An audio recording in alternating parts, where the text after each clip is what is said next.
Everyone is telling you to stop wasting time, but how? Hi, I'm Lucas, and today we're going to talk about how to not waste your time. Because recently I was going through my weekly plan. I was trying to fit some additional work into my schedule, and I recognized that I don't have very much time in my week. And my guess is that most of you don't have much time in your week either to decide for yourself what you want to do there. Because most of us have jobs, most of us have family and friends. We need to cook for ourselves, we need to do some exercise to stay healthy, and we need 7 to 8 hours of sleep, depending on how much you like or need to sleep. And I'm not someone who thinks you should compromise on those things for too long, because in the end, it's going to bite you back if you don't eat properly, if you don't do exercise, if you're not sleeping well, then you can't do good work. So those things are a basis for success. But the question for me then arose, how do I don't or how do I use my time properly or wisely? And I figured I have around 4 or 5 hours of time in my week that I can really use to work on my projects, to work on my hobbies, and to expand them. And the first thought that I want to pose is that you should think long term about this, not short term.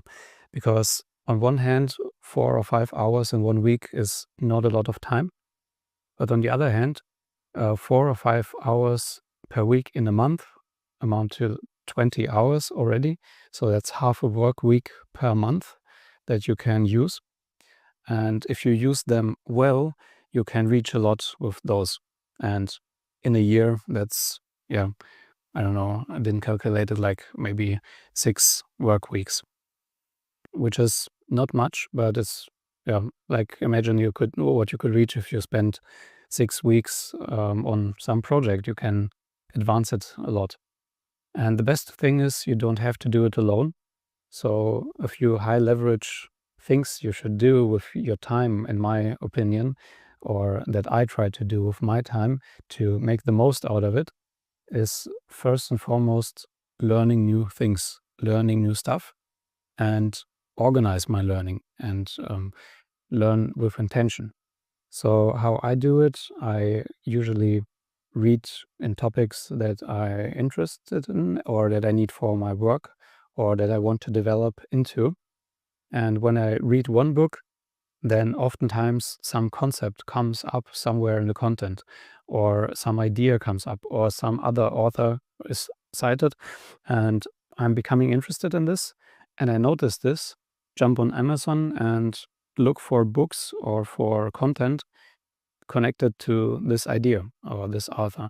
Of course, I then read reviews of the books and stuff like this. That's another topic, how to choose a good book maybe. But I try to choose one book and I bookmark it. So maybe after I'm finished with the current reading, I'm yeah, taking up the next book. And the advantage of this is that all my knowledge or all my learning is connected to each other, because I can embed the new concept in my old knowledge or in the previous concept that I've read about. So it's like a chain link, and I'm learning further and further.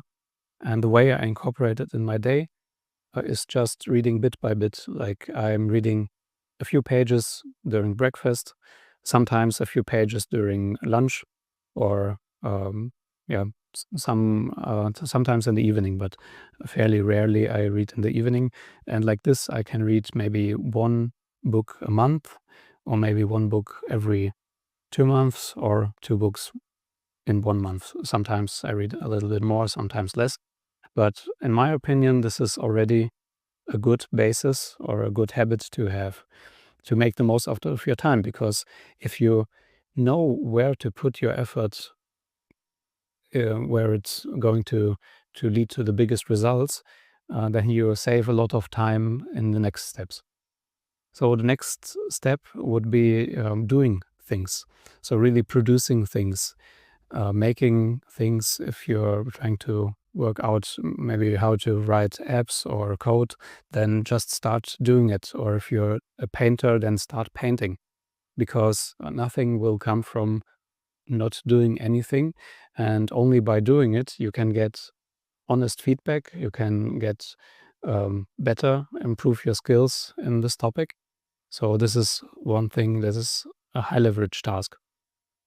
And the next point is leading. Leading is a little bit of a broader field here, or a broader term as I use it, because I also view it as delegating tasks that you don't necessarily need to do yourself.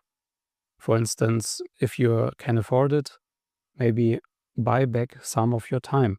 Instead of, I don't know, instead of cleaning your house yourself, maybe pay someone to do it. Or instead of driving to the groceries shop, let your groceries be delivered to you if that's available in your region, in your country. And like this, reduce the time you spend on things that you don't necessarily have to do yourself. Maybe laundry service or something like this. Of course, that's not available for everyone and not in every region, but most people don't do it because they don't see the value behind it and don't really want to be judged by others, maybe. Like, who am I to let my house get cleaned by someone else? I can do it myself. Or, for instance, repairing a car. A lot of people take pride in repairing their car themselves and brag about how much money they save doing this. On one hand, okay, you save money if you have the time. If you have plenty of time, that's fine. But if you only have 4 or 5 hours a week and you spend 1 month fixing your car and with some complicated issue, then you haven't really saved a lot of money in the long term. If you could use this time to invest in a startup or in your skills and grow at work. So time invested in yourself, in your work, in improving your skills will pay dividends for years and years. And it's a high leverage task that you can invest your time in. So again, don't overestimate what you can do in a week or a month, but don't underestimate what you can do in a year or two. Across the last 6 to 7 months, I was doing a lot of different experiments. And honestly, I'm a little bit surprised how much I could get done in the last year. Maybe it was a year, I am not really sure. But I did so much stuff. I wrote a small book. I recorded a video course on the topic, and I researched the topic prior to this. I learned about the topic in German language. It's not in English. I've tried different social media channels with different types of content. I've helped a lot of friends record interviews or videos with them, record content with them. I've started a mastermind group with my friends that I've now closed again because I didn't want to continue it. And I've learned so much about this. I started to learn about consulting, made training in consulting, and started to go through project management training at work, and all this in just 6 to 12 months, because I took this seriously. I've bought back time where I could buy it back, and used those 4 to 5 hours every week with a purpose, intentionally. So this is my advice, how to use your time most effective. Of course, it depends on your goals. If you have different goals than me, think about how you can use those 4 to 5 hours to really drive yourself forward towards those goals. The steps I described stay approximately the same. I think you need to learn, you need to do stuff, to produce stuff, and you need to hire other people or pay other people to do stuff for you, so you buy back your time and can do more of the first and second step again. Anyway, those were my thoughts on how to get done more in your time, or to use your time effectively, because everyone wants to reach something, and 4 to 5 hours to free disposal aren't very much in a week, so use it wisely. See you in the next video. Bye.